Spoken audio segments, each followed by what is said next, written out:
não parar, não precipitar e não retroceder. Então dizer para esse cara, sabe quando nós vamos parar? Nunca. Nunca na sua porca vida. Né?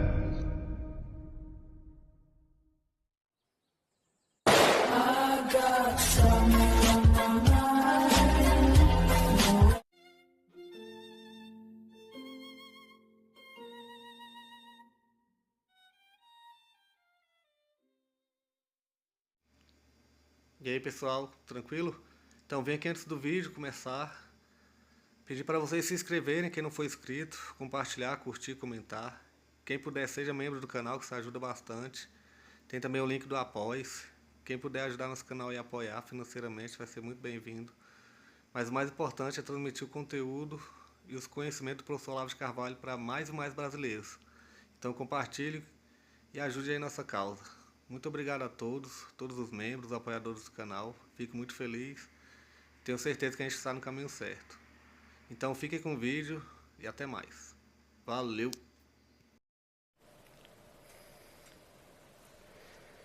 Emília Helena Águas de Oliveira. Não seria uma unidade imaginativa a visão da direita sobre o movimento comunista como um monstro genocida? Não, isso é apenas uma qualificação, é um carimbo que você está colocando, mas você não está tendo uma visão da estrutura, do funcionamento interno e do movimento comunista como unidade. Isso é o que se chama unidade abstrata. Você tem um qualificativo geral que serve para tudo aquilo. Tá certo? Eu acho que até serve, eu acho que é um monstro genocida mesmo, sem sombra de dúvida. Tá certo? Mas o problema não é esse, nós precisamos ter uma visão da totalidade concreta, isto é, de como as pessoas interagem, quais são as forças que criam essas personalidades. Não é isso? Então, por exemplo, você pode ter o fenômeno do Red Diapers, as fraldas vermelhas, quer dizer, o sujeito que foi criado numa família comunista. É isso? Tem muita gente assim e que continua sendo comunista por tradição de família. É raríssimo se revoltam contra isso. E você tem, por outro lado, das famílias burguesas que um dia tomam conhecimento do comunismo e ficam encantados. Eu mesmo, até certo ponto, eu tive esta experiência. Outro dia eu estava conversando aqui com a Roxane, dizendo, olha, durante todo o período que eu estive na escola, eu nunca recebi dos professores o menor estímulo intelectual. Nada, nada, nada. No ginásio, inclusive, você ler outras coisas que fora do que estava ensinado na aula era considerado um pecado, era uma coisa maligna. Então você ter interesses culturais maiores é feio. Você tem que se ater àquela porcaria burocrática que está ali. Não é isso? E eu lembro, eu só recebi estímulos de 3 fontes. Uma era um amigo meu que tinha a coleção dos Great Books of the Western World. E aquilo me fascinou, comecei a ler aquele negócio. Tal. Outro foi uma família conhecida meu, de família protestante, muito moralista e tal, mas eram pessoas de uma humanidade, de um bom sentimento incrível, né? Cuja filha, violando as regras, me agarrou embaixo da escada. Né? Eu estava até comentando, tem homens que a vida inteira deles é decidida pelo fato de que eles se apaixonaram por uma imagem deslumbrante e não tiveram coragem de ir lá e declarar o amor. Eu digo, não, eu fui poupado disso, porque a imagem deslumbrante me agarrou embaixo da escada. Né? Então depois vieram as parentes, estragaram o nosso namoro. O começo foi bom. Mas tinha essa família que a gente gostava muito de música, de artes, etc. Foi nessa família que pela primeira vez ouvi o nome do Julián Marias, com 14 anos. Né? E uma terceira com a família de judeus comunistas. Muito ricos. Né? Bom, rico em termos de Brasil, não era nada extraordinário. Pessoas também de muita cultura. Muito simpáticos, eu gostava muito deles demais. Né? E ali apareciam celebridades. Por exemplo, foi ali que me deram para ler as Memórias do Cárcere do Garcia Lorena. Depois de eu ler as Memórias do Cárcere, um dia eu estou lá na casa deles, num jantar, eu tinha 14, 15 anos também. De repente chegou o Agildo Barata.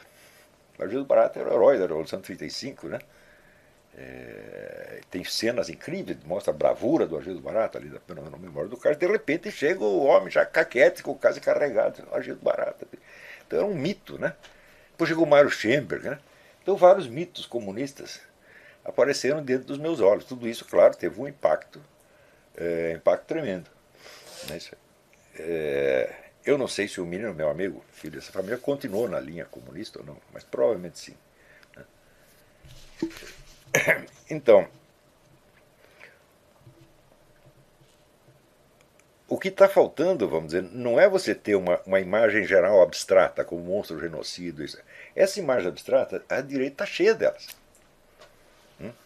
Não, você não tem uma imagem concreta, viva. Né? Você pode dizer, por exemplo, que toda a Itália, numa frase mais ou menos próxima da Renascença, está descrita no Promessa e Esposa do Manzoni. Né? Mas é só a Itália. Né? Assim como a sociedade francesa está toda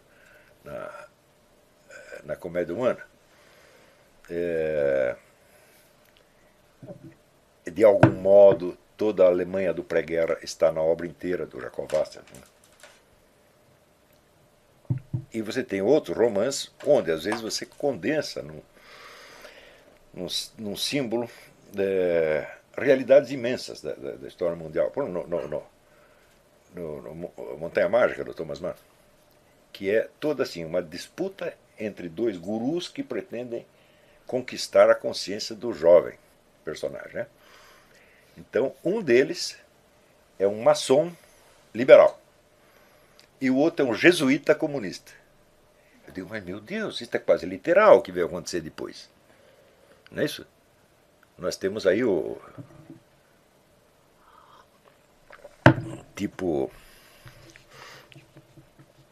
pessoal do Instituto Liberal aí discutindo com o padre Gutierrez, né? Isso é uma profecia, isso se realizou, tá certo? Mas não é um panorama, é assim, é um símbolo que condensa alguma coisa. Eu digo, mas você pegar assim, o movimento comunista, para você mostrar a simples amplitude internacional do camarada, o mesmo sujeito agindo em vários países, indo daqui para lá, tendo uma rede de contatos, etc, etc. Nunca vi isso. Existem narrativas reais. Não é isso? A do Ian Valtin, por exemplo, que saiu no Brasil com o título Homem que Enganou o Terceiro Reich, uma coisa assim. Na verdade, ele fez muito mais do que enganar o Terceiro Reich. É a história de um agente comunista, da sua formação, etc. Mas é uma narrativa memorialística. E onde você vê o indivíduo que começa agindo assim no seu próprio bairro, ele termina metido em grandes conspirações no exterior, etc, etc. Tudo isso, você tem vários depoimentos, isso tudo é um material bibliográfico, mas a história, vamos dizer, do movimento comunista, não contada do ponto de vista externo, dos estados, das estratégias, etc., mas do ponto de vista humano, da realidade ali, do dia a dia, você não tem. Não dá para fazer isso como livro de história, é muita coisa, mas como síntese imaginativa dá para fazer, só que ninguém tentou sequer fazer.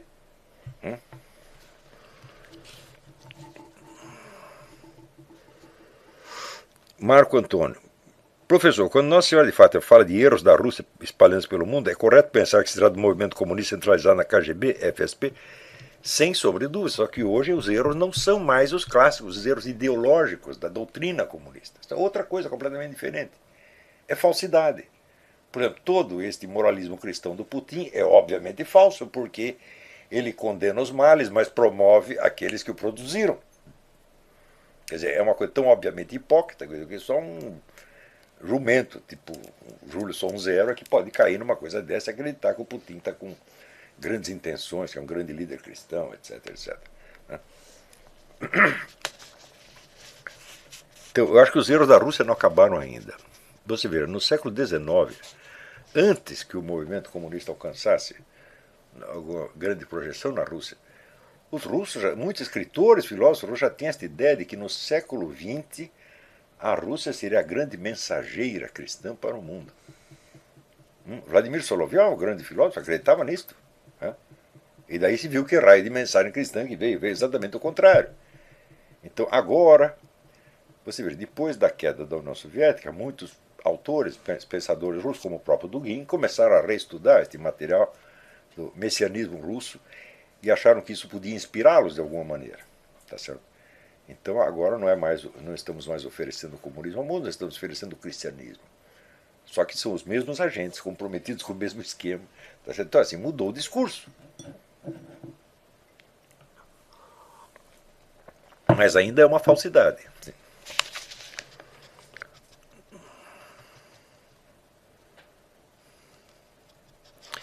Gabriel Guerra.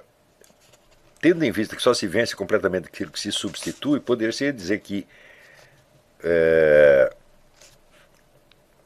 só venceríamos o comunismo caso passasse a ser com o mesmo objetivo deles, eliminar o inimigo. Mas, ué, se você não está a fim de eliminar o movimento comunista, o que você vai fazer? Não é isso? Então, até hoje, ninguém fez esta proposta. Nós temos que varrer o comunismo da face da terra. É assim como dizer, apagar essa ideia. Nunca mais ninguém trabalhar por isto. Pode aparecer outros males depois, sem sombra de dúvida. Mas este tem que ser eliminado. E o que tem que eliminar? Uma ideologia, um discurso? Fala, não, é um movimento. Agora, você não vai poder eliminar um movimento cuja estrutura, cuja unidade você não apreende. Porque é só você captando essa unidade que você pode, então, desativar a máquina toda. A simples narrativa, a simples exposição, né, de quem são vocês, o que vocês estão fazendo, só isso já basta para tirar metade dos militantes para tudo quanto é lado. O pessoal vai ficar chocadíssimo. Eles não têm. Você acha que cada militante comunista tem a ideia disso que eu estou falando? Pergunta quantos autores marxistas, os filósofos marxistas, como essa besta desse Rui Fausto, né, e outros, Caio Prado Júnior e tal, eles ouviam dizer que Karl Marx se inspirou um pouco na Comédia Humana. Quantos deles falaram, agora eu vou ler isso em profundidade e vou ver quanto daqui, da obra de Balzac, está lá no Marx. Eu fiz isso. Está tudo. Karl Marx pouco acrescentou a visão. Claro, Karl Marx inventa o movimento comunista de algum modo, né? Mas a visão que ele tem da sociedade capitalista é 100% a do Balzac. Ele não acrescentou nada. Tá certo? Então, bom, então você não vai entender o Karl Marx se não tiver lido o Balzac direitinho. Os caras não perceberam nem isso. Às vezes se contenta, vamos dizer, com a repetir a superficialidade. O Balzac se inspirou, o Marx se inspirou um pouco no Balzac. Não, peraí. Vamos aprofundar esse negócio. E ver, o Karl Marx conseguiu criar esse sistema, essa imensa análise, entre aspas, do capitalismo, porque ela já estava pronta no Balzac. Ela tinha, o padrão imaginativo estava feito. Está entendendo? Sem isto, não tem ciência se a imaginação não vem primeiro. Suzanne Langer, todo e qualquer conhecimento começa com uma analogia. Então, da onde Karl Marx tirou o símbolo? Do Balzac.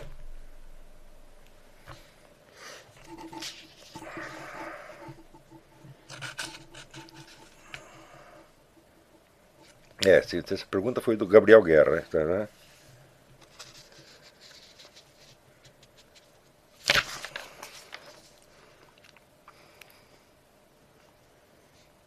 Rondon pergunta: com a democracia nunca venceremos esse tipo de guerra. Por isso o movimento comunista fala constantemente em democracia direta, por isso é muito bom para eles. Qual a forma de governo você acredita ser apropriada de defender esse movimento? A monarquia fala, se for depender de um regime de governo, isso nunca vai acabar nunca.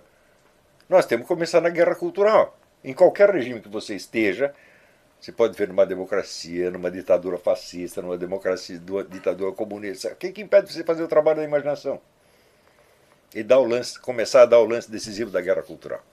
Você criar um imaginário que é menos antimarxista do que é metamarxista. Que tem que abranger a representação marxista e transcender. E incluir coisas que ela não sabe.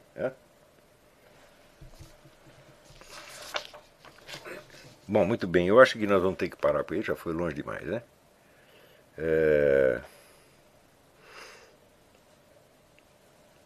Valésio pergunta, por isso definir o movimento comunista como um movimento de psicopatas, sociopatas em busca incessante pelo poder a qualquer custo? Sim, mas isso não resolve o nosso problema. Está entendendo? Porque, afinal de contas, isso não começou como psicopatia. Começou com uma descrição da estrutura do capitalismo. Não é isso? E isso não quer dizer que psicopatas não tenham conhecimentos efetivos e que nada tenham a nos ensinar. Tá certo? Então, você pode chamá-los de genocidas, de psicopatas, do que quiser, mas isso não é guerra. Isso é apenas guerra de propaganda, é guerra de palavras. E o que nós precisamos fazer é uma guerra psicológica mesmo. que tenham acesso sobre as almas, não é sobre as opiniões. Tá certo? E isso aí só com outro esquema imaginativo que transcende. Isso, se você quer saber, isso não é difícil de fazer. É? Claro, precisa ter um talento romancista, sem sombra de dúvida. Mas não é um desafio sobre-humano. Se você pegar, pensar bem, falar, você não leu a Bíblia? É? Você não sabe que todas as narrativas humanas já estão dadas na Bíblia? E que esta narrativa que os comunistas fazem do capitalismo é um tiquinho assim da Bíblia? É um pedacinho só. Quer dizer, você tem continentes inteiros que a visão marxista não abrange. Não é isso? Então não custa você criar um esquema imaginativo muito maior, muito mais poderoso, muito mais abrangente. Tá certo? Você vê, no momento, o movimento comunista ele está como o agente psicológico, o agente que forma a mente dos outros. E ele continua invisível e inacessível. De repente você pega ele e mostra, fala, ó, você é este aqui.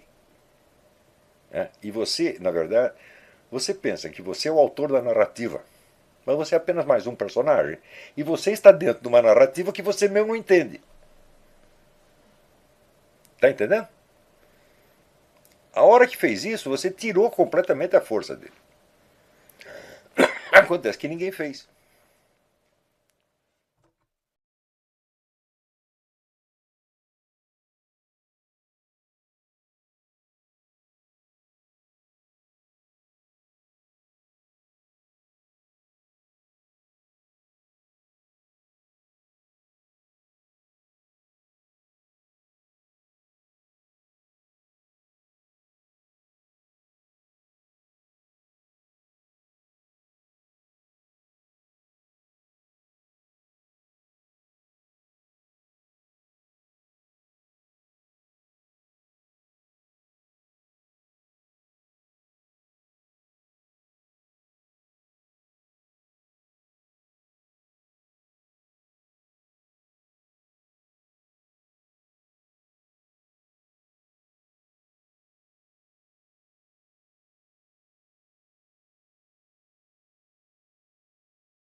Chegamos a mais um final de uma aula, de um vídeo. Espero que tenham gostado. Quem não se inscreveu ainda, se inscreva, compartilhe, comente. Ajude o nosso canal, apoie, seja membro. E ajude o nosso canal a chegar a cada dia a mais brasileiros que precisam muito do conhecimento do professor Olavo de Carvalho. Então é isso aí, fique com Deus, até o próximo. Valeu. Então é isso aí, pessoal. Que é o nosso canal. Que são alguns livros que eu já li. A maioria foi doação, mas alguns eu adquiri, professor Olavo de Carvalho. Alguns livros se perderam aí que eu emprestei. Professor Alexandre Costa. A Bíblia Sagrada. 10 lições sobre Karl Marx. Indico a não ler esse livro, que é muito ruim mesmo. Alguns pensadores aqui que realmente, como o professor Olavo de Carvalho disse, não são pensadores. Valeu, tamo junto aí. Apoie nosso canal, seja membro.